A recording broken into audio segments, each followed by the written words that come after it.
Selamat datang di Holanda Academy Channel. Baik, rekan-rekan, pada kesempatan kali ini kita akan belajar mengenai komunikasi serial yang akan kita gunakan pada ESP32.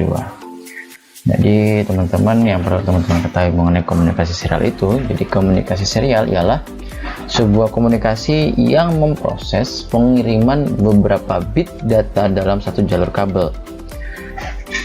Kemudian komunikasi ini biasanya dikenal dengan nama Universal Asynchronous Receiver Transmitter atau dikenal dengan nama UART. Kemudian komunikasi serial itu biasa digunakan untuk berkomunikasi dari microcontroller ke berbagai komponen elektronik lainnya. Kenapa mereka suka menggunakan tersebut? Karena komunikasi serial ini menggunakan dua pin, yaitu pin TX dan pin RX saja. Seperti itu. Jadi tidak perlu seperti halnya SPI yang butuh 4 pin dan kemudian mungkin I2C yang memang pakai satu pin tapi harus ada clocknya, dan dia hanya bisa berkomunikasinya tidak dua arah. Sedangkan komunikasi serial ini bisa dilakukan dengan dua arah. Jangan lupa bahwa kedua pin ini bekerja pada logic levelnya sesuai dengan microcontroller kita, yaitu ESP32 pada 3,3 volt. Jadi sebagai perhatian, jangan hubungkan ke tegangan 5 volt. Bagi teman-teman yang ingin berkomunikasi antara ESP32 dengan Arduino yang basisnya 5 volt, maka jangan langsung, tapi menggunakan yang namanya level shifter atau voltage divider. Komunikasi ini dikatakan asinkronus karena tidak membutuhkan sinyal clock pada sisi transmitter maupun receivernya. Dan data yang dikirim pada serial harus diatur kecepatan pengirimannya atau dinamakan dengan data transfer rate. Dalam satuannya namanya bps atau bit per second. Nah, biasanya kecepatan itu diatur pada kecepatan 9600 dan 115200 bps. Komunikasi ini menggunakan start bit dan stop bit yang ditambahkan pada dalam paket byte data tersebut. Sebagai ilustrasinya, teman-teman bisa lihat di sini. Ini adalah di awal dan di akhir. Di awal, kemudian di akhir ya.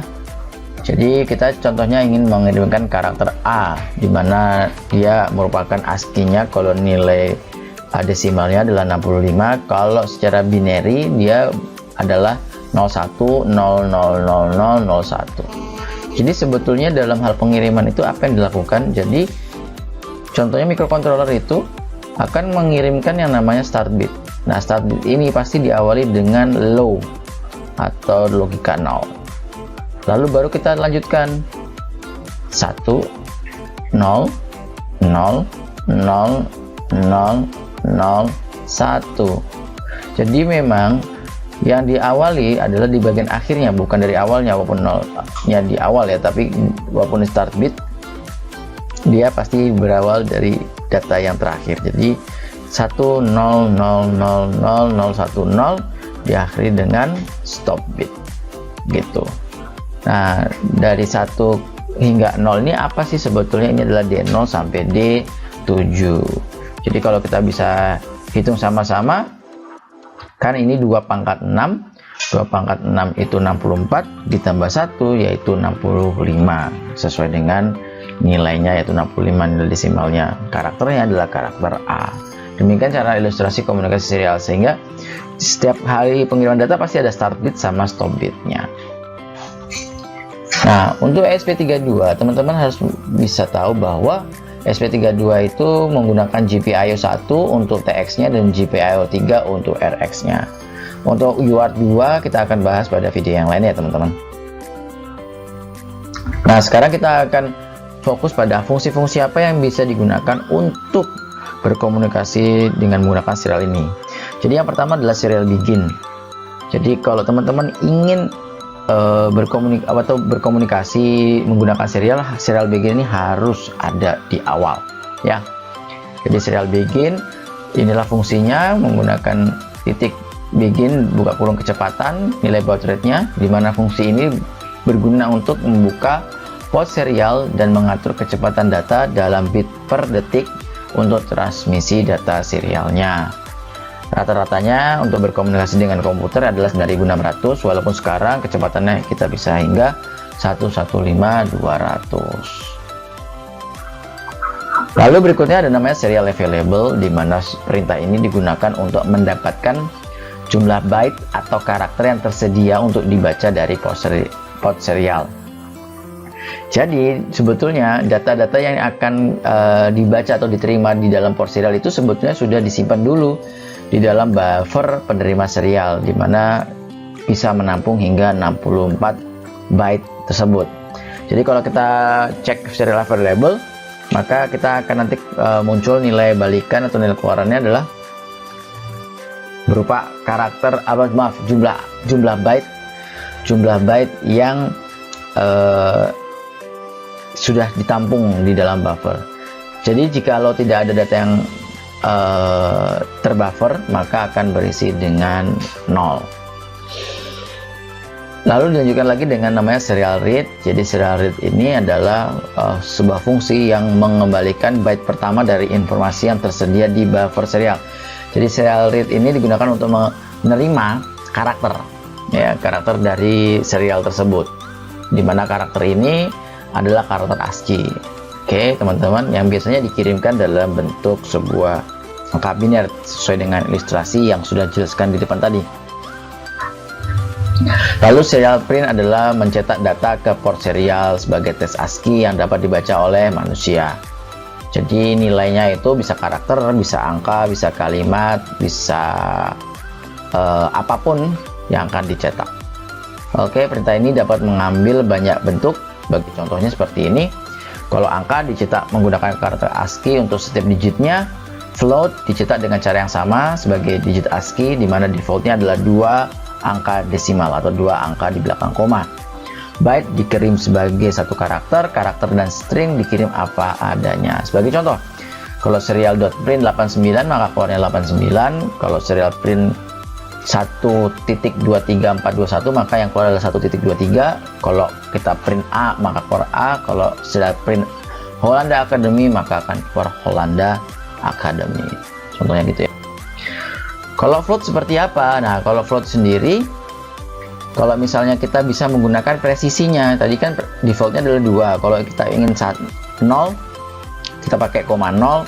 Kalau misalnya kita ingin 4, maka pakai koma 4, seperti halnya di contoh di slide ini ya. Lalu kita juga bisa menggunakan format output nilai yang diinginkan, yaitu DEC, singkatan dari desimal, bin, binary, dari oktav atau bilangan 8, atau heksadesimal. Contohnya di sini ya. Kalau 45 secara desimal akan keluar 45. Kalau 45 dalam binary akan keluar seperti ini. Dalam oktav seperti ini. Dalam heksa seperti ini.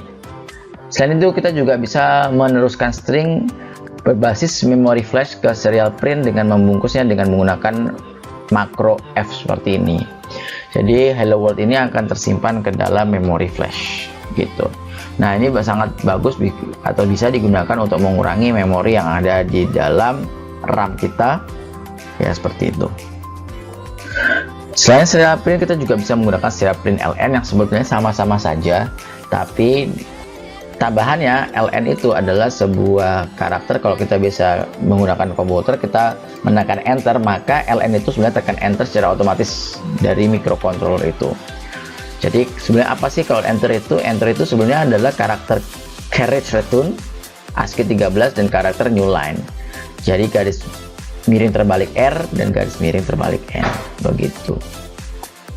Berikutnya adalah serial write, di mana serial write ini digunakan untuk menulis data biner ke port serial sebagai karakter ASCII. Print juga bisa, write juga bisa. Tapi kalau write itu hanyalah karakter. Sedangkan print bisa karakter, bisa nilai, bisa kalimat, begitu ya.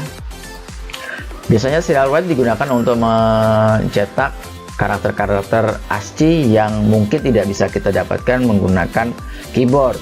Misalnya contohnya simbol derajat atau simbol-simbol yang lainnya, maka kita bisa menggunakan serial write ini, begitu. Nah, berikut terakhir adalah serial.flash, di mana serial.flash ini digunakan untuk menunggu transmisi data serial yang keluar itu selesai. Jadi yang lainnya jika ada perintah maka akan di hold dulu atau ditahan. Nah, habis ini kita akan mencoba untuk melakukan pemrograman menggunakan Arduino IDE ya teman-teman.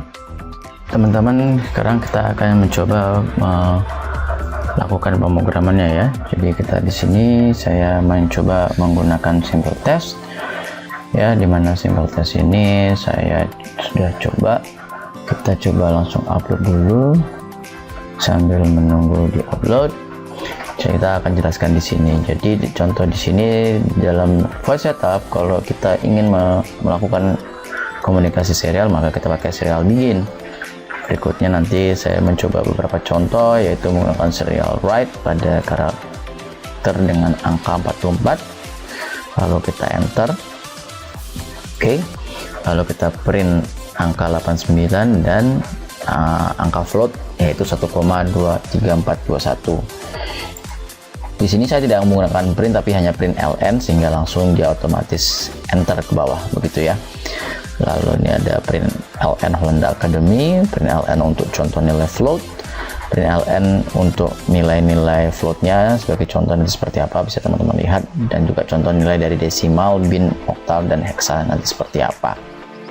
Nah, di sini baru nanti terakhir adalah kita menggunakan if serial variable lebih dari 0, maka kita coba baca atau kita terima karakter dari serial di serial monitor, lalu kita coba printkan lagi di serial.write-nya. Oke. Saya coba tidak show sistemnya, kita buang dulu, kita coba ulang lagi. Oke, teman-teman bisa lihat di sini bahwa tadi angka 44 secara karakter itu adalah koma ya, begitu. Lalu di situ berikutnya 89, 1, 2, 3, 4 hanya tertulis 1, 2, 3 saja. Lalu contoh nilai float adalah ini contohnya ya, kalau 0 hanya nilai digitnya, kalau 1 ya seperti ini berikutnya. Oke, berikutnya dengan heksa, desimal, kalau desimal 45 ternyata dengan binnya adalah seperti ini, binary, oktalnya 55, heksanya seperti ini. Nah, sekarang contohnya saya mau ketik Holanda, maka akan keluar Academy, dia akan ke bawah. Kenapa ke bawah? Karena saya tekan send itu, saya juga tekan enter. Kecuali di sini saya tidak ada no line ending, maka dia ke Holanda Academy, dia langsung ke samping, tidak enter. Nah, kalau mau enter seperti apa? Cukup susah kalau misalnya dia dilakukan di sini. Maka cara paling mudah adalah dengan both NLNCR. Di sini kita ketik misalnya kan, belajar komunikasi serial itu 1, 2, 3, 4 ke bawah 1, 2, 3, 1, 5% rupiah, contoh seperti itu ya. Baik teman-teman, gitu aja pengenalan kita tentang komunikasi serial pada ESP32 dan juga pada board-board lain. Misalnya teman-teman nanti menggunakan Arduino Uno atau teman-teman menggunakan STM, pasti secara basically fungsi-fungsi yang digunakan akan sama. Teman-teman jangan lupa untuk selalu subscribe channel ini, kemudian klik like, share pada teman-teman yang lainnya agar teman-teman yang lainnya bisa belajar juga ya. Sampai jumpa pada video berikutnya. Ciao.